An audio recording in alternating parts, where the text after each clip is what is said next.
Hello and welcome to the Pathfinders podcast with Success Alchemists. Pathfinders, as the name suggests, is a space where we interview founders, entrepreneurs, and institutionalists who have built massively successful businesses.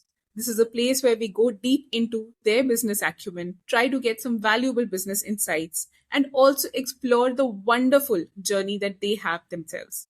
I'm Nimisha, your host for today. I'm a business coach at Success Alchemists, and I welcome you to the Pathfinders podcast. My guest today is an industrialist who has been the MD and chairperson of GV Textiles, a retail chain into fashion and apparels with over 95 stores. Founded by his father in 1950s, today GV Textiles is a mammoth with over 1,000 crores of turnover. This conversation is nothing short of a masterclass, where Mr. Maheswarao has given nuggets of insights into how family-owned businesses can be transformed into businesses which are loved by customers over decades, and how the new generation can adopt, how the new entrepreneurs can also build legacies and aspire to build institutions. We have spoken about so many facets of his own life and about how he has built this massive business. So without any further ado, let me welcome my guest today, Mr. Maheswarao. How have you been, sir?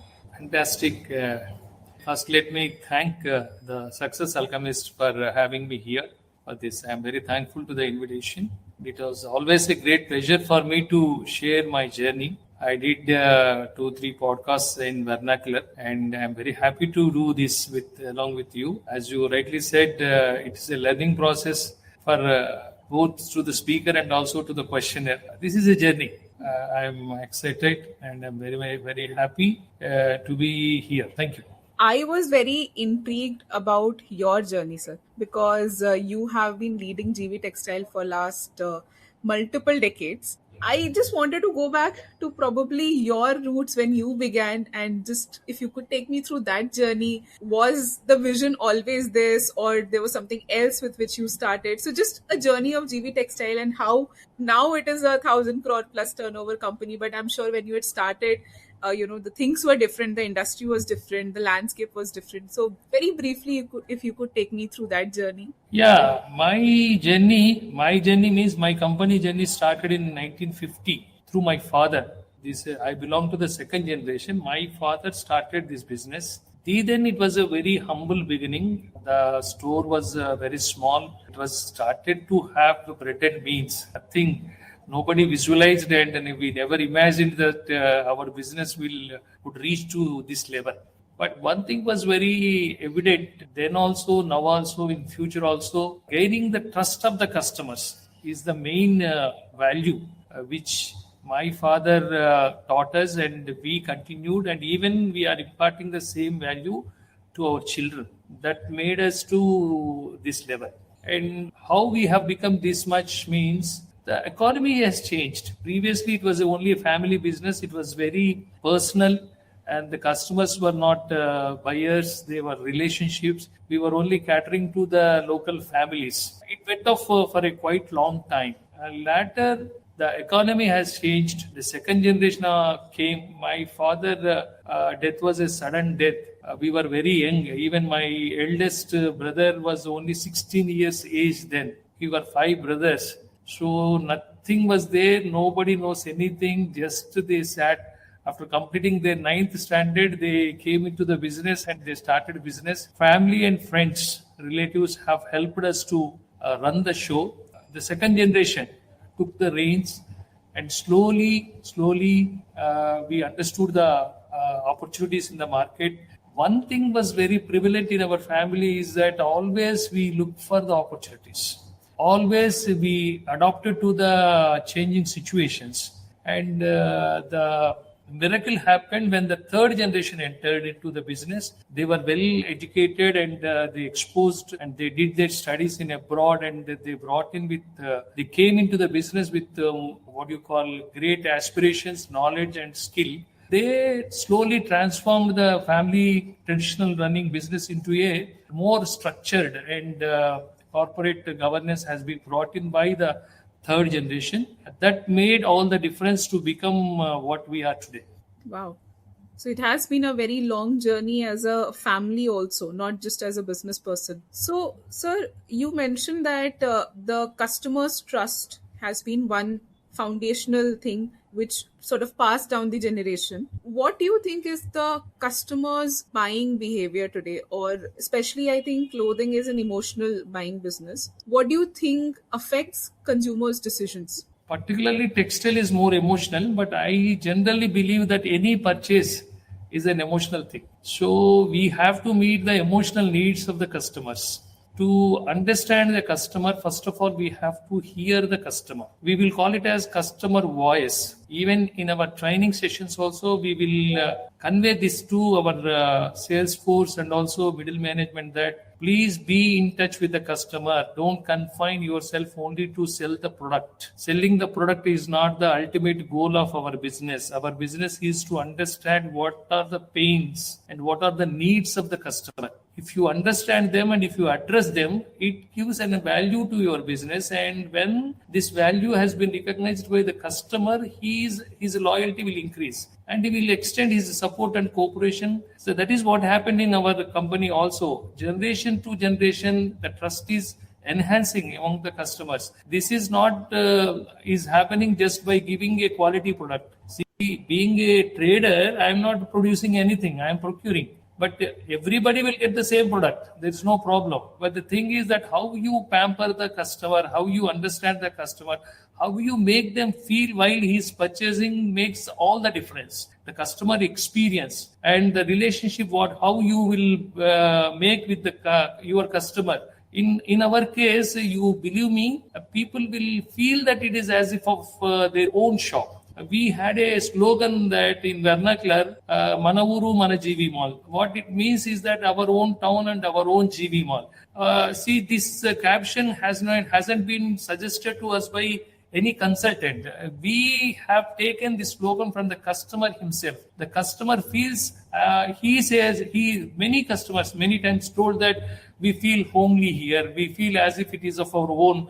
This we derived that slogan from it. So such type of relationship we keep with the customer. That is the main reason for building up the trust. Trust cannot be built in a day. So trust is built bill by bill, customer by customer, year after year. You have to build. It is a long-term process and a continuous process. There is no ending to it. See, once you gain the trust, doesn't mean that it is granted or guaranteed forever. This has to be done every day, every minute. With every customer, you have to have that culture. That culture building only brings trust to the customer. If you have the trust of the customer and genuinely if you are serving to his needs, that growing the business is not a big task. Very interesting. What is the role of, let's say, right people in that case in your business, or how has people of your company affected this whole culture? Because we all know that if not the most important, at least one of the most important pillars is people for any business, right? So how have you gone about probably hiring people, or what has been the philosophy behind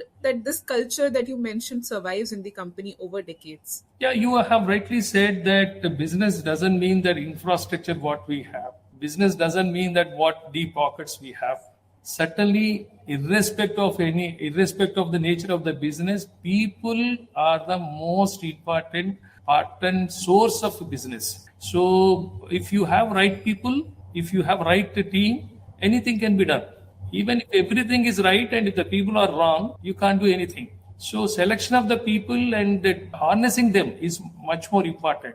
Normally, in the initial stages of business, what happens is that we will take organically only the kith and kin, the known people, the friends and relatives, obligations. All these becomes a recruitment way. Walk-in is the major thing. But when the organization is growing, you have to bring structure and system into hiring process. That is what happened in our organization too. When we were growing, we understood the importance of hiring, and we were very slowly, I don't say that it happened in a day, but slowly we have structured the hiring process, leaving the C-level people, that means low-level people, middle-level management, supervisor levels, and top management. We do a structured hiring procedure. It starts from the interviewing and background verification. All those things will happen as usual. It happens in every organization, but what in our organization we give importance to the attitude first and the cultural fitness, whether he is suitable to our culture or not, ownership and learning appetite, adaptability. These are 5 or 6 qualities we will look into it. We definitely will give importance to the technical knowledge, but in the list it is occupies 5th or 6th. The first occupies only the aptitude, attitude, learning capability, ownership thinking. These are very, very important. And the second thing what we learnt is that even though in the initial stages that person may not have an expertise or domain knowledge, but his aptitude is and attitude is good, and if we feel that he is definitely suitable to our culture, we will hire them and we will handhold them. We will help them in their learning curve. Personally also we will train them. We have a in-house training department, and also personally as an MD also I'll train the important people, and I will see that they'll raise in the in professional domain, in the skill domain, and many cases we are very happy to say that people who doesn't have great qualifications, I don't mind to say also, even with intermediate qualification and 10th qualification also, over decades of relationship with us, they rose to GM levels, and under them the postgraduates or business school people are working. This is the way we have to hold the people. When they have the metal, we can harness them. There's no problem. They have to have that learning appetite, and the ego should not come into their brain. If the company also supports them and trains them, coaches them, certainly people will raise. Qualification is very much needed, but only qualification will not make a person to the scale. Don't think that if you have a qualification, it guarantees your growth. But all other things are more important, like your behavior, interpersonal accommodation, emotional coefficient. All these things are very, very important. The holistic capabilities will make a person good to great. Good people are always available. No, we should not aspire for good things. We have to aspire for great things if you want to become great. Amazing. So there has been a lot of conversations now happening about the relevance of degrees and qualifications. And I think in your organization, you've already imbibed it since decades, that the attitude of the person and the learning capability and how they actually grow throughout the years is more important than just the degrees. So I think you're way ahead of the curve in that sense. It is not only confined to my organization. You will find these type of people in any very great big organizations also. You will find the people who have developed themselves to organically without any qualification rose to the higher levels of hierarchy. It is a common feature. It's not a good. It should be. See, what I feel is that it should be a right blend of lateral entries and also organic people. If you have that right mix, the culture sustains. Very interesting. Sir, so we spoke about people, we spoke about earning the trust of the customers. Apart from this, are there any other value drivers or decisions that you feel have taken GV Textiles to the scale that you have actually built over these years?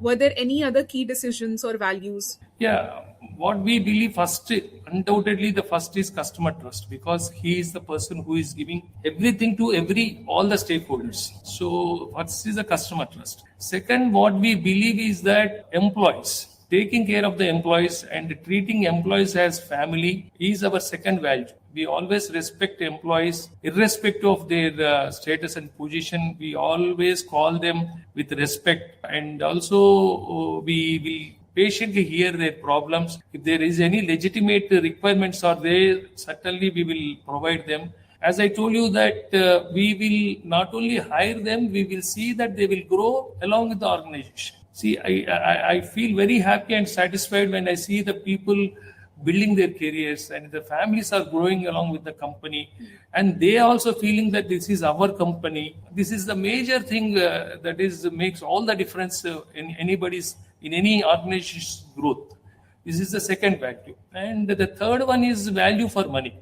In developing nation, like in India, middle class and upper middle class. Why in India? Everywhere, even in developed countries also, middle class and upper middle class occupies the major share of the market. They are the people who are consuming. And they are the people, especially in retailing, they are the major chunk of, let us say, 60 to 65% of the market share is given by these middle class and upper middle class people. They need quality, they need everything, and at the same time, they are price sensitive. They want to get more. Paisa vasool hona chahiye wo logo. So this is very natural, and I'm admiring, and it is a great quality of the middle class. That's why the consumption is so strong. If they are not taking care of their that cost effectiveness, we would not have this much of consumerism. So it is always good. We have to encourage a good customer who is taking, not only considering the price but also the quality. So value for money is our model. In whatever brands we have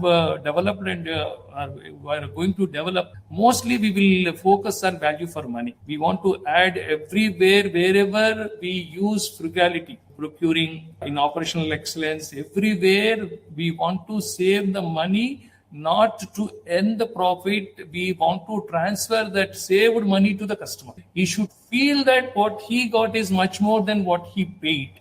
This is the third value. And fourth thing is that business is not a short-term job. Business is a long-term affair, and you have to have the discipline and patience. Unless otherwise you have discipline, patience, up and downs are very common in business. Markets will change, emotions will change, we will make emotional decisions, we will make wrong decisions. All these things are part and parcel of the business. So always you have to think in a long-term basis rather than a short-term basis, and you should not confine only to profit. You have to build the organizations, and the organization should transform into an institution. I think this thought process of GVT definitely contributed for its position. Very interesting. I was about to ask this question that you have sustained for decades, and all of the values that you mentioned have helped you reach the stage and sustain through the decades. What do you see young entrepreneurs or people who grow very fast, but when it comes to sustenance, they sort of fail or they stay stagnant? What do you think are the mistakes that they make, or what would you tell them that they should do early on in their business so that they are also having this opportunity to grow over the decades? The first and foremost thing, what I believe, so many times I'm repeating in this conversation, is that first gain the trust of the customer rather than to scale it.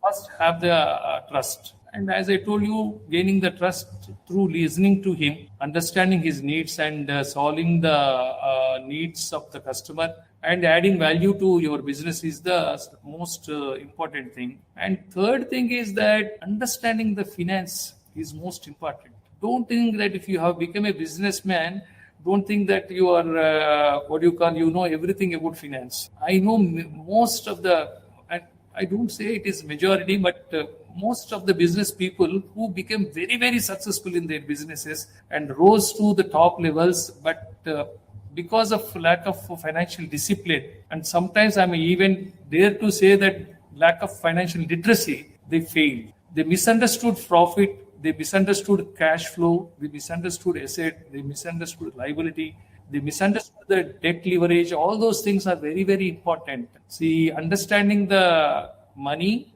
profit, finance, management of finance is much more important than scaling up the business. So from first day onwards, you have to keep an eye on accounts. You have to understand the language of accounts. You have to understand the balance sheets. All those things is very much required. In startups and in other, even very old businesses also, people will fail because of not understanding these fundamentals. So having financial discipline from the first day is also very, very important. And the third thing is that after some time, you have to bring in systems. Without systems, you cannot scale it up and you cannot grow. Delegation.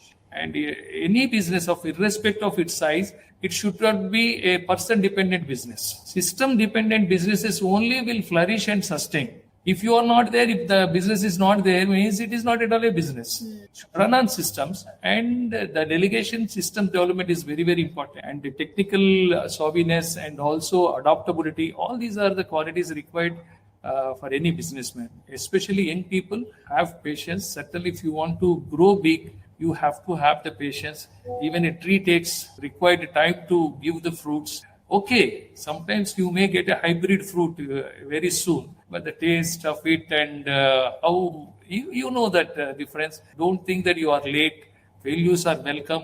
Early failures are most welcome. You bear your failure on as a medal on you that has taught you so many things. It restricts you to become colossal failure. The small failures are very, very important. I consider early failures and small failures are asset. They are not liabilities. So don't get scared about the failures. Be patient. Take long time to build the organizations, make them as institutions. All these things are needed for young generation. I had this one question for you, which was, what do you think is the most important quality? Is it vision? Is it discipline? Is it patience? But now I feel it's a combination of all, and probably discipline and patience overrides any kind of vision, because vision can change. So that's what I'm feeling at least after this conversation. Yes, vision people will have. See, vision is definitely vision is the main trigger.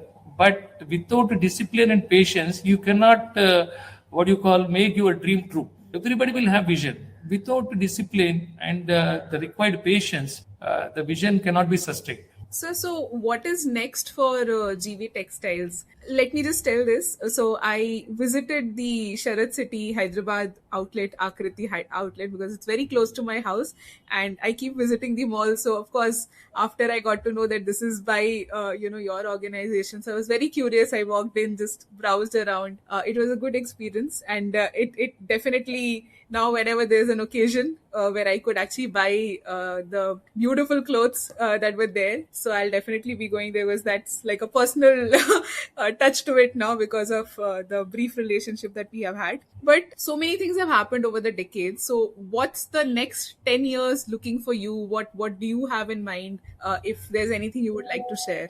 Yeah, first of all, thank you very much for visiting our Sharad Mall outlet. I am confident that you too feel that how come the prices are so affordable in AMB Mall? I think you feel like that. Many customers will ask us, sir, how come we haven't seen a single shop in AMP Mall which is so affordable at very reasonable prices. So this is the compliment what we get. This is not this is our success formula. Even though an expensive mall like AMB Mall we could able to deliver in such affordable prices is only because that the trust, what I told you, the trust shown by the customers to us, the volume makes all the difference. The way we sell the volumes is the leverage for us. And coming to GVT PVT, we have our GV Mall brand, that is the flagship vertical of our company.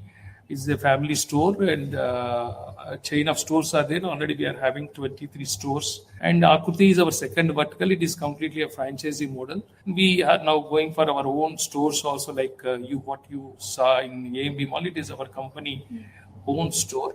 And in coming 10 years, what I see is that particularly in India, transformational phase. This is wonderful phase. The economy is going, people are earning, opportunities are increasing, employment is increasing, and we are becoming very soon the third big economy in the world. And in all aspects, the atmosphere in India is fantastic, and it is very, very conducive to any business to grow. And retail is not an exception, and retail boom is happening in India, and CAGR growth is also 20%, and more and more formats are coming, and everything is going fantastically well. And we are also feeling that this is a great time for us to expand. Now we are not at all bothered about the numbers, as we have reached to this stage. At this stage, what we are feeling is that to make the organization into an institution, and it should continue. The systems and technology,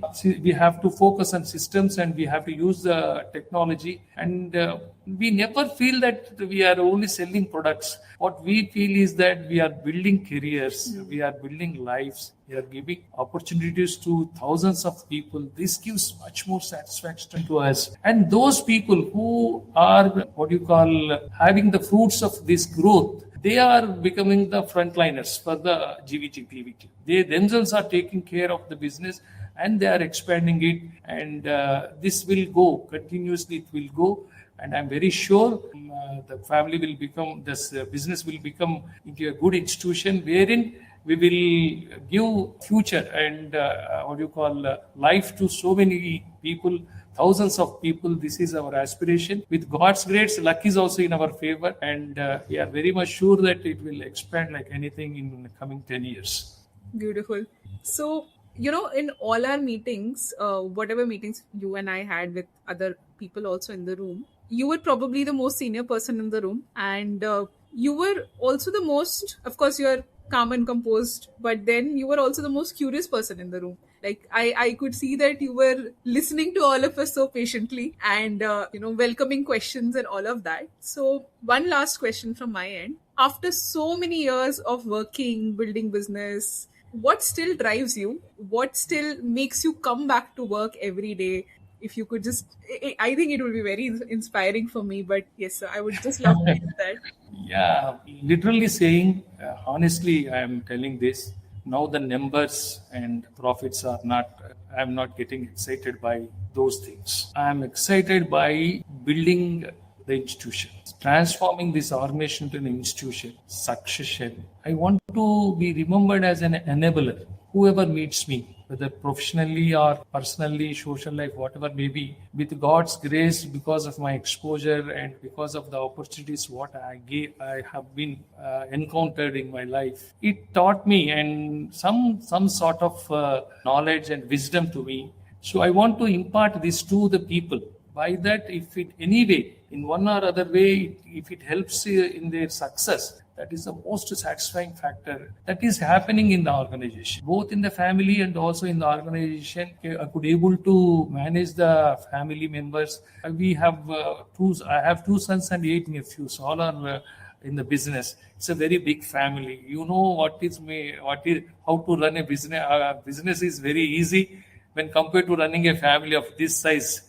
So many opportunities will come to me, and developing that family bonding, increasing it, relationships, everything, and taking care of everybody's needs and all those things, planning for succession and institutionalizing the organization, training the people. All these things excites me, and also the opportunities.